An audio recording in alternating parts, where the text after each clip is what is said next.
नमस्कार दोस्तों, स्वागत है आपके अपने YouTube channel AP nursing classes में। आज का हमारा टॉपिक ओबेसिटी से रिलेटेड बहुत ही इंपॉर्टेंट टॉपिक के साथ हम लोग डील करने जा रहे हैं। दैट इज द एपिजियोटोमी और पेरिनियोटोमी। देखो, सबसे पहले इस वर्ड के आगे लग रहा है टोमी या ओटोमी। ओटोमी का मतलब होता है ओपनिंग, या ओटोमी का मतलब हम लोग लगाते हैं कट कट करना। तो ओटोमी वर्ड है तो हम लोग बोल सकते हैं कि इंसिजन यहाँ पे लगेगा। ओटोमी में हम लोग यहाँ पे क्या लगाएंगे? इंसिजन। अब देखो, सबसे पहले हमें समझना पड़ेगा कि एपिजियोटोमी क्या है। अगर हम लोग बात करें ऑब्स्टेट्रिक्स की, अगर ऑब्स्टेट्रिक्स में हम लोग बात करें तो ऑब्स्टेट्रिक्स के अंदर जितने भी सर्जिकल प्रोसीजर परफॉर्म किए जाते हैं या जितने भी ऑपरेटिव प्रोसीजर परफॉर्म किए जाते हैं, उनमें से मोस्ट कॉमन ऑपरेटिव प्रोसीजर है। Most common operative procedure, most common operative procedure है। दूसरा हम लोग बोल सकते हैं कि वांटेड पेरिनियल टीयर, या हम लोग बोल सकते हैं प्लांट पेरिनियल टीयर। कि एपिजियोटोमी क्या है हमारे पास? वांटेड, हम लोग बोल सकते हैं वांटेड, या हम लोग बोल सकते हैं प्लांट प्लांट पेरिनियल टीयर। अब देखो, वांटेड और ये जो प्लांट है, ये वांटेड और पेरिनियल कैसे? अगर बेबी मैक्रोसोमी है, बच्चा डायबिटिक मदर का है, प्राइमिंग ग्रेविडा मदर्स है, मल्टीपल प्रेगनेंसी है, उन सब केसेस के अंदर हम लोग को ऑलरेडी प्लान होता है कि हमें एपिजियोटोमी करना है। तो इसको हम लोग क्या बोलते हैं? Wanted planned perineal tearing. Wanted बोल सकते हैं या प्लांट पेरिनियल टीयरिंग हम लोग बोल सकते हैं। अब देखो, इस एपिजियोटोमी के अंदर जो टीयरिंग हम लोग करते हैं वो सेकंड डिग्री पेरिनियल टीयरिंग होती है। इसके अंदर जो टीयरिंग होती है वो कौन सी होती है? Second degree perennial tier. मैं आगे भी बताऊंगा आपको कि फर्स्ट डिग्री पेरिनियल टीयर क्या होता है, सेकंड डिग्री क्या होता है, थर्ड डिग्री क्या होता है और फोर्थ डिग्री क्या होता है। देखो, अगर इसकी डेफिनेशन अगर हम लोग बोले तो हम लोग बोल सकते हैं कि एपिजियोटोमी इज एन इंसिजन। अगर डेफिनेशन की बात करें हम लोग कि एपिजियोटोमी हमारे पास क्या होगा, तो हम लोग बोल सकते हैं कि episiotomy episiotomy is an incision. सबसे पहले हम लोग बोल सकते हैं कि एपिजियोटोमी हमारे लिए क्या होगा? इंसिजन। अब इसको बना एपिजियोटोमी हम लोग करेंगे कहाँ? Made into the perineum, made into the perineum. अब ये जो इंसिजन है ये पेरिनियम में हम लोग क्यों लगाएंगे? To enlarge the vaginal outlet, to enlarge the vaginal outlet, या आप लोग इसको बोल सकते हो एंट्रोइटस, वेजाइनल एंट्रोइटस आउटलेट, या वेजाइनल एंट्रोइटस, वेजाइनल एंट्रोइटस या outlet, and facilitate the birth, and facilitate facilitate birth. देखिए, डेफिनेशन को एक बार देखिए कि एक एपिजियोटोमी क्या है? इंसिजन है। पहला मैंने बोला इंसिजन है। ये कहां पे हम लोग बनाएंगे? पेरिनियम में। किसके लिए बनाएंगे? To enlarge the vaginal outlet. Outlet का मतलब वेजाइनल का जो आउटर पार्ट है उसको हम लोग क्या करना है? एनलार्ज करना है, बड़ा करना है, ताकि इजिली डिलीवरी वहां पे उसकी। एंड फैसिलिटेट बर्थ, तो वही हमने लिखा है कि फैसिलिटेट बर्थ के लिए हम लोग इसको करेंगे। अब देखो, यहाँ पे हमने बोला कि सेकंड डिग्री पेरिनियल टीयर। अब ये पेरिनियल टीयर कौन कौन से होते हैं? देखो, बात करते हैं हम लोग पेरिनियल टीयर की। पेरिनियल टीयर, देखिए भैया, फर्स्ट डिग्री पेरिनियल टीयर होता है, सेकंड डिग्री पेरिनियल टीयर होता है, थर्ड डिग्री पेरिनियल टीयर होता है और फोर्थ डिग्री पेरिनियल टीयर होता है। First degree, second degree, third degree और फोर्थ डिग्री। देखो, फर्स्ट डिग्री की अगर हम लोग बात करें तो फर्स्ट डिग्री के अंदर ओनली सुपरफिशियल स्किन इन्वॉल्व होती है, ओनली सुपरफिशियल स्किन इन्वॉल्व। जो स्किन की सुपरफिशियल स्किन है, ओनली स्किन की जो सुपरफिशियल स्किन होगी दैट विल बी इन्वॉल्व। और अगर सेकंड डिग्री की हम लोग बात करें तो इसके अंदर इन्वॉल्व कौन होगी? Perineal muscles, involve perineal muscles. देखो, इन्वॉल्व पेरिनियल मसल्स हमारे लिए इंपॉर्टेंट है कि सेकंड डिग्री जो पेरिनियल टीयर है हम लोग किस में करते हैं? एपिजियोटोमी में। किस में करेंगे? एपिजियोटोमी। अगर आपसे कोई पूछे कि in episiotomy which type of perineal tearing is done, that is the second degree perineal tearing, then उसके बाद हम लोग बोल सकते हैं थर्ड डिग्री के अंदर हम लोग बोलते हैं इन्वॉल्व पार्शियल, हम लोग बोल सकते हैं कि इन्वॉल्व पार्शियल एनाल स्पिंचर,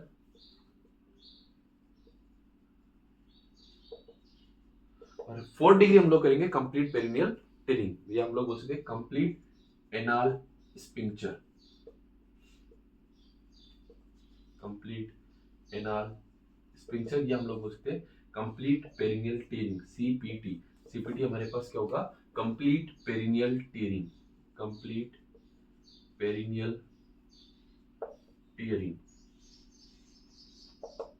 देखो 4 डिग्री की इंसिजन हमारे पास, सॉरी पेरिनियल टीयरिंग होगी, हमारे लिए बेस्ट इंपॉर्टेंट हमारे पास कौन सा होगा, that is the second degree. Second degree के अंदर जो पेरिनियल मसल्स इन्वॉल्व होगी और जिसको हम लोग एपिजियोटोमी में परफॉर्म करते हैं, और कंप्लीट पेरिनियल टीयरिंग या हम लोग बोल सकते हैं कंप्लीट एनाल स्पिंचर को इन्वॉल्व कौन से में करेंगे, फोर्थ डिग्री के अंदर। अब देखो अगर इसके पर्पस की बात करें तो इसके पर्पस ऑलरेडी हमारे पास इस डेफिनेशन में कंप्लीट हो गए। पहला काम क्या होगा, एनलार्ज द वेजाइनल आउटलेट या इंट्रोइटस। देखो पहला पर्पस हम लोग बोल सकते हैं कि एनलार्ज वेजाइनल एंट्रोइटस। अगर वेजाइनल एंट्रोइटस को हम लोग एनलार्ज करेंगे उसका हमारे लिए फायदा क्या होगा, फैसिलिटेट बर्थ। दूसरा हम लोग पर्पस बोल सकते हैं facilitate birth. Then third one purpose अगर हम लोग देखें कि थर्ड वन पर्पस हमारे पास क्या होगा, यहाँ पे थर्ड वन पर्पस होगा कि जो पेरिनियल टीयरिंग है उसको हम लोगों को प्रिवेंट करना। हम लोग बोल सकते हैं prevent perineal tearing, prevent perineal tearing, perineal tearing को हम लोगों को प्रिवेंट करना। अब देखो हम लोग एपिजियोटोमी कब परफॉर्म करेंगे, एपिजियोटोमी परफॉर्म करने के लिए इंडिकेशंस की अगर हम लोग बात करें, इंडिकेशंस क्या क्या हो सकते हैं। अगर इंडिकेशंस की बात करें हम लोग तो हमारे पास हो सकता है कि प्राइमरी ग्रेविडा मदर हो, मल्टीपल प्रेगनेंसी की कंडीशन हो, मैक्रोसोमी की कंडीशन हो, अगर बेबी है वो डायबिटीज मदर का है, अगर मदर को डायबिटीज मेलाइटस है, डायबिटीज मेलाइटस का बच्चा कैसा होगा, मैक्रोसोमी होगा। तो अगर ऐसी कंडीशंस हम लोगों के पास है तब हम लोग इसको यूज करेंगे। तो नेक्स्ट वन हम लोग डिस्कस करते हैं, that is the indications, indications of episiotomy कि हम लोग एपिजियोटोमी कब कब परफॉर्म करते हैं।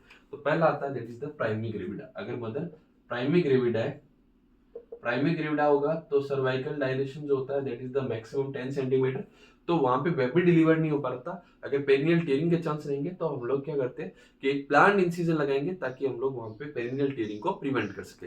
देन उसके बाद में आ सकता है हमारे पास मल्टीपल प्रेगनेंसी।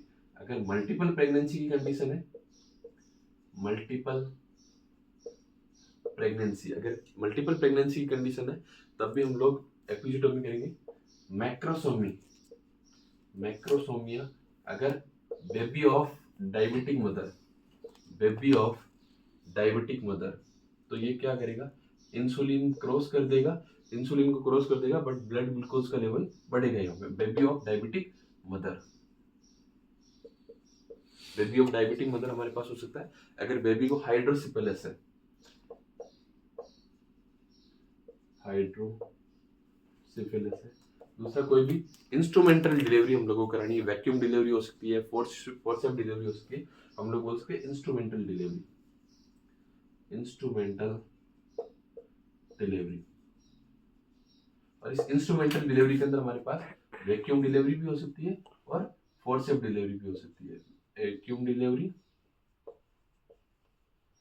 वैक्यूम डिलीवरी हो सकती है और फोर्सेप डिलीवरी भी हमारे पास हो सकती है। तो ये बेसिक कुछ इंडिकेशंस है कि हम लोग। अब देखो अगर आपसे कोई पूछे कि सुटेबल टाइम फॉर एपिजियोटोमी, अगर आपसे कोई पूछे कि सुटेबल टाइम फॉर एपिजियोटोमी कि हम लोगों को कब एपिजियोटोमी परफॉर्म करनी चाहिए, देखो सबसे पहले हम लोग बोले कि एपिजियोटोमी हम लोग कब करेंगे, second stage of labour. Episiotomy हम लोग परफॉर्म करते हैं second stage of labour, second stage of labour. दूसरा हम लोग यहाँ पे बोल सकते हैं कि जो सॉरी सुटेबल टाइम कब होगा, एक तो सेकंड स्टेज ऑफ लेबर में, और सेकंड स्टेज ऑफ लेबर में भी कब करेंगे, just before the crowning, just before the crowning,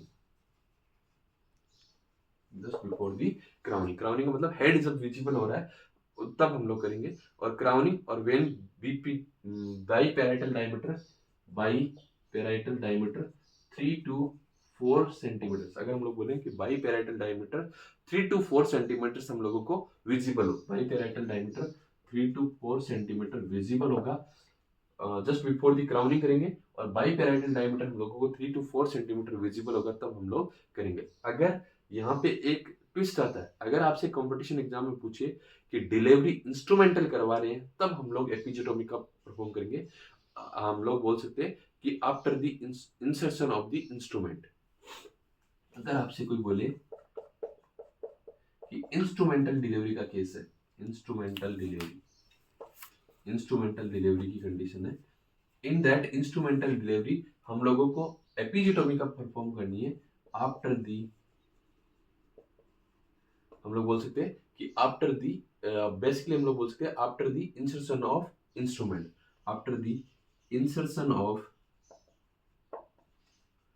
instrument. देखो यहां से क्वेश्चन बनता है कि पहला तो हम लोग बोलेंगे कि एपिजियोटोमी हम लोग परफॉर्म कब करते हैं, सेकंड स्टेज ऑफ लेबर में, जस्ट बिफोर द क्राउनिंग, जब BPT by parietal diameter 3 to 4 centimetre visible होगा। दूसरा हम लोग बोलते हैं कि अगर कोई इंस्ट्रूमेंटल डिलीवरी हम लोग करा रहे हैं तो after the administration of instrument को इंसर्ट करने के बाद में हम लोग क्या करेंगे, एपिजियोटोमी परफॉर्म करेंगे। अब हम लोग बात करते हैं that is the types of episiotomy, जहां से भी मोस्ट इंपॉर्टेंट क्वेश्चन बनता है कि मोस्ट कॉमन टाइप का कौन सा होता है, कौन से के अंदर लेस ब्लीडिंग होने के चांस रहेंगे, लेस टाइम टू हील होगा। तो हम लोग बात करते हैं टाइप्स की। तो बेसिकली देखो अगर एपिजियोटोमी के टाइप्स की अगर हम लोग बात करें तो देयर विल बी 4 टाइप्स। सबसे पहला टाइप आता है that is the mediolateral episiotomy. Types types की बात करें, पहला टाइप आता है मीडियोलैटरल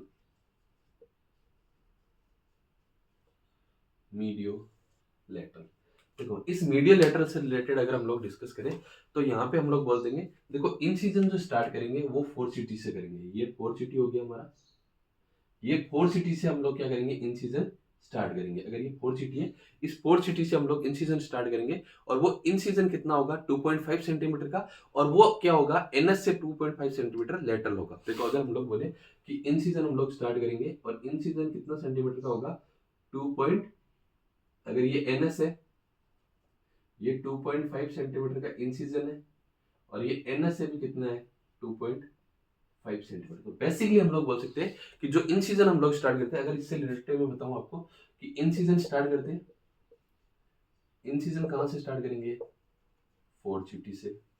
पहले हमने बोला देखो मीडियो लेटरल, मिडल से स्टार्ट करा, किधर की तरफ गए लेटरल की तरफ। दूसरा जो इंसिजन होगा वो कितने सेंटीमीटर का होगा, इंसिजन होगा 2.5 सेंटीमीटर का, हमने बोला 2.5 सेंटीमीटर का, और ये कहां से होगा laterally away from the anus. Mediolateral है तो लेटरली अवे फ्रॉम एनएस, और एनएस से कितना अवे होगा 2.5 सेंटीमीटर, कितना अवे होगा 2.5 सेंटीमीटर। अगर आपसे कोई पूछे कि most common type of episiotomy, most common type of episiotomy कौन सा होगा, मीडियो लेटरल, ये मोस्ट कॉमन टाइप होता है मीडियो लेटरल। दूसरा इसके अंदर हम लोग मोस्ट कॉमन टाइप हम लोग बोल रहे हैं, बट इसके अंदर कंप्लीट पेरिनियल टीयरिंग के कोई भी चांस नहीं होते, इसलिए इसको मोस्ट कॉमन टाइप बोलते हैं। No chance of complete perineal tearing, कोई भी कंप्लीट पेरिनियल टीयरिंग होने के चांस यहाँ पे नहीं होते, बट यहाँ पे मोर ब्लड लॉस होता है और more time to recover, more blood loss, more blood loss and more healing time, healing time भी यहाँ पे ज्यादा लगता है। ये था पहला that is the mediolateral. Second one type हम लोग डिस्कस करते हैं that is the median episiotomy. देखो इस मीडियन के अंदर हम लोग क्या करते हैं, सबसे पहले हम लोग बोलते हैं कि इंसिजन 4 सिटी से स्टार्ट करेंगे, स्ट्रेट इंसिजन लगाएंगे 2.5 सेंटीमीटर का, सेकंड मोस्ट कॉमन टाइप का होगा और लेस ब्लीडिंग के चांस रहेंगे। देखो अगर ये 4 सिटी है, ये एनएस है, यहां से मीडियली स्ट्रेट 2.5 सेंटीमीटर का इंसिजन हम लोग लगाएंगे। तो हम लोग बोल सकते हैं कि अगर आपसे पूछे कि मीडियन के अंदर इंसिजन कहां से स्टार्ट करोगे 4 सिटी से, इंसिजन कहां से होगा 4 सिटी से, कैसा होगा स्ट्रेट, कितना सेंटीमीटर का 2.5 सेंटीमीटर का। अगर मीडियन से रिलेटेड हम लोग बात करें तो सेकंड मोस्ट कॉमन टाइप है, सेकंड मोस्ट कॉमन टाइप है, और दूसरा हम लोग बोल सकते हैं कि less bleeding, less blood loss, और दूसरा हम लोग बोल सकते हैं जो हीलिंग टाइम है वो भी क्या होगा less healing time. Third one आता है that is the lateral episiotomy. Third one हमारे पास आता है लेटरल। देखो इस थर्ड वन लेटरल के अंदर हम लोग क्या बोलेंगे, इंसिजन हम लोग कहाँ से स्टार्ट करेंगे, 1 centimetre away from the fourchette, 1 centimetre away from the fourchette से हम लोग स्टार्ट करेंगे, और वो इंसिजन कितना होगा 2.5 सेंटीमीटर का। और यहाँ पे क्या होगा, जो बार्थोलिन ग्लैंड्स है उनके अंदर इंजरी होने के चांस रहेंगे। हम लोग बोल सकते हैं, देखो अगर ये फोर्चिटी है हमारा, ये हमारा एनएस है, तो हम लोग पहली चीज बोल रहे हैं कि जो इंसिजन हम लोग स्टार्ट करेंगे 1 सेंटीमीटर अवे फ्रॉम दी फोर्चिटी, ये फोर्चिटी है, यहाँ से 1 सेंटीमीटर, अगर ये इसका मिडिल पोर्शन है यहाँ से 1 सेंटीमीटर बिलो, और इंसिजन कितने सेंटीमीटर का लगाएंगे 2.5 सेंटीमीटर का, ये यहाँ से कितना हो गया 1 सेंटीमीटर। तो हम लोग बोल सकते हैं कि इंसिजन स्टार्ट कहाँ से करेंगे, ये एनएस हो गया, तो हम लोग बोल सकते हैं कि इंसिजन स्टार्ट हम लोग बोल सकते हैं 1 सेंटीमीटर अवे फ्रॉम फोर्चिटी।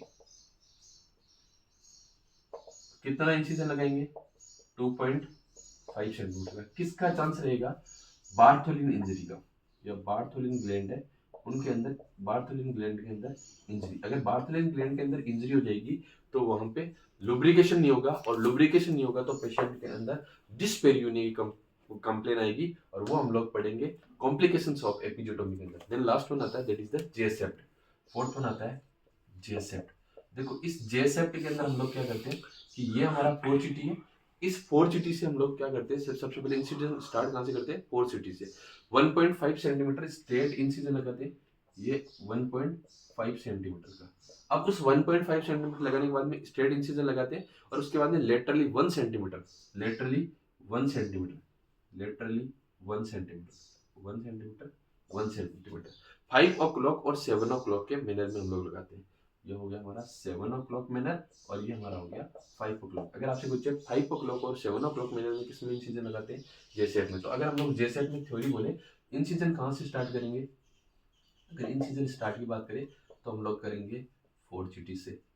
कैसे लगाएंगे, 1 सेंटीमीटर स्ट्रेट, 1 सेंटीमीटर स्ट्रेट लगाएंगे, देन उसके बाद में क्या करेंगे 1.5 सेंटीमीटर लेटरल। किस मैनर में लगाएंगे, 7 o'clock की जैसे घड़ी के अंदर 7 बजते, और 5 o'clock के मैनर के अंदर हम लोग इंसिजन यहाँ पे लगाएंगे। अब देखो अगर हम लोग ये एपिजोटोमी के स्टार्टिंग में हमने पढ़ा, तो देखो यहाँ से जो क्वेश्चन होता है कि सबसे मोस्ट कॉमन टाइप का कौन सा है, मीडियो lateral, second most common type का कौन सा है, मीडियन, 7 o'clock और 5 o'clock के मैनर में कौन सा है, जेसेप है। अब देखो हम लोग बात करते हैं कि इस एपिजोटोमी के अंदर एनेस्थीसिया हम लोग देते हैं, जो 1% 10 ml, या हम लोग बोल सकते हैं कि 10 ml 1% लिडोकेन देते हैं। वो कैसे देते हैं हम लोग, और कैसे हम लोग यहाँ पे करते हैं। दूसरा, इस एपिजोटोमी तो हमने लगा दिया, जब इसकी रिपेयरिंग करते हैं, वापस सूचरिंग करते हैं, तो वो सूचरिंग कैसे करते हैं। देखो सेकंड डिग्री पेरिनियल टियर हम लोग कर रहे हैं, तो हम लोग सबसे पहले पेरिनियल मसल्स को कवर करेंगे, वेजाइनल म्यूकोजा को कवर करेंगे, पेरिनियल मसल्स को कवर करेंगे। देखो सबसे पहले ये जो एपिजोटोमी है, ये लोकल एनेस्थीसिया के अंदर परफॉर्म किया जाता है। किसमें परफॉर्म करते हैं, लोकल एनेस्थीसिया। लोकल एनेस्थीसिया के अंदर हम लोग क्या लेंगे, 1% लिडोकेन, कितना ml लेंगे, 10 ml, 1% लिग्नोकेन, या 1% लिडोकेन है, 1% लिग्नोकेन है, वो लेंगे 10 ml, और ये लेके हम लोग क्या करेंगे, इसको हम लोग फेन वाइज पैटर्न, जैसा फेन हमारा है उस फेन वाइज पैटर्न में एडजस्ट करेंगे। फेन वाइज पैटर्न के अंदर हम लोग इसको एडमिनिस्टर करते हैं, फेन वाइज पैटर्न के अंदर हम लोग एडमिनिस्टर करते हैं, और इसके अंदर हम लोग यहाँ पे क्या करेंगे, 2 finger will be inserted between the perineum and fetal head. 2 finger हम लोग इंसर्ट करते हैं, 2 फिंगर इंसर्ट, और ये जो 2 फिंगर इंसर्ट करते हैं वो कहाँ पे करते हैं, between perineum and fetal head. Perineum और फिटल हेड के बीच में 2 फिंगर हम लोग इंसर्ट करते हैं, और कट कहाँ पे लगाते हैं, कट बिटवीन फिंगर्स। ये जो फिंगर्स हमने इंसर्ट करी है, उन फिंगर्स के बीच में हम लोग यहाँ पे क्या करेंगे, कट लगाएंगे। अब देखो अगर आपसे कोई पूछे कि रिपेयरिंग ऑफ एपिजोटोमी, रिपेयरिंग, अगर रिपेयरिंग की बात करें तो सबसे पहले वेजाइनल म्यूकोजा को करेंगे, देन पेरिनियल मसल्स को करेंगे, और बाद में सुपरफिशियल स्किन को। सबसे पहले हम लोग बोलेंगे, सबसे पहले हम लोग करेंगे वेजाइनल म्यूकोजा। किसको करेंगे, वेजाइनल म्यूकोजा को। सेकंड वन हम लोग बोलेंगे पेरिनियल मसल्स, पेरिनियल मसल्स, और थर्ड वन हम लोग बात करें तो हमारा सुपरफिशियल स्किन, सुपरफिशियल स्किन। देखो सुपरफिशियल स्किन वाला होता है फर्स्ट डिग्री, और पेरिनियल मसल्स वाला कौन सा होता है, second degree vaginal tearing. Then उसके बाद हम लोग अगर कॉम्प्लिकेशंस की बात करें, कि अगर आपसे कोई पूछे कि what are the complications of episiotomy, तो देखो एक होता है अर्ली कॉम्प्लिकेशन, एक होगा लेट कॉम्प्लिकेशन। देखिए डियर, अगर अर्ली कॉम्प्लिकेशन की बात करें तो वहां पे हो सकता है हेमरेज। अर्ली कॉम्प्लिकेशन की बात करें तो क्या हो सकता है, हेमरेज। लेट कॉम्प्लिकेशन की अगर आप बात करोगे तो लेट कॉम्प्लिकेशन के अंदर हो सकता है डिस्पेरियूनिया। देखिए डियर, डिस्पेरियूनिया क्या होगा, अगर बार्थोलिन ग्लैंड के अंदर इंजरी हो गई, बार्थोलिन ग्लैंड के अंदर इंजरी हो गई, तो बार्थोलिन ग्लैंड के अंदर इंजरी होगी तो वहां पे लुब्रिकेशन नहीं होगा। लुब्रिकेशन नहीं होगा तो जो सेक्सुअल इंटरकोर्स होगा वो कैसा होगा, पेनफुल। पेनफुल होगा तो ऐसे कपल को हम लोग एडवाइस करेंगे कि आज जो मार्केट के अंदर अवेलेबल लुब्रिकेंट्स है, use lubricants at the time of sexual intercourse. Sexual intercourse के टाइम यूज द लुब्रिकेंट्स। अब देखो, अगर हम लोग बोले कि एपिजियोटोमी है, उस टाइम हम लोगों को नर्सिंग केयर क्या करना है। देखो सबसे पहले आता है जो कॉम्पिटिटिव एग्जाम का फेवरेट क्वेश्चन है, कि इस पेशेंट को हम लोग कौन सी सिट्स बात देंगे या आइस बात देंगे या आइस पैक। देखो फर्स्ट 24 आवर्स तक हम लोगों को आइस पैक देना है, पेशेंट को क्या देना है, आइस पैक। और उसके बाद में आफ्टर हम लोग क्या करेंगे, उस पेशेंट को आफ्टर हम लोग बोलेंगे सिट्स बात के लिए, क्या बोलेंगे, सिट्स बात के लिए। दूसरा नर्सिंग केयर से रिलेटेड इंपॉर्टेंट हम लोगों को ध्यान रखना है कि इन सीजन को असेस करना है, इन सीजन को असेस करना है, वहां से कोई ब्लीडिंग या कोई सिक्रेशन, अगर ब्लीडिंग या सिक्रेशन है तो हम लोगों को डॉक्टर को या हेल्थ केयर प्रोवाइडर को इन्फॉर्म करना है। तीसरा हम लोग बोल सकते हैं कि पेशेंट को बोलेंगे कि सोवर बात ले सकता है, पेशेंट को सोवर बात के लिए हम लोग एडवाइस करेंगे। टब बात को हम लोग क्या बोलेंगे, अवॉइड करने के लिए बोलेंगे। टब बात को क्या करना है, अवॉइड करना है, सोवर बात वहां पे लेना है। और proper care of in season, in season की प्रॉपर केयर हम लोगों को करनी है। ये था ऑल अबाउट द एपिजियोटोमी। अगर वीडियो अच्छा लगे तो लाइक करना, शेयर करना, सब्सक्राइब करना। Thank you so much.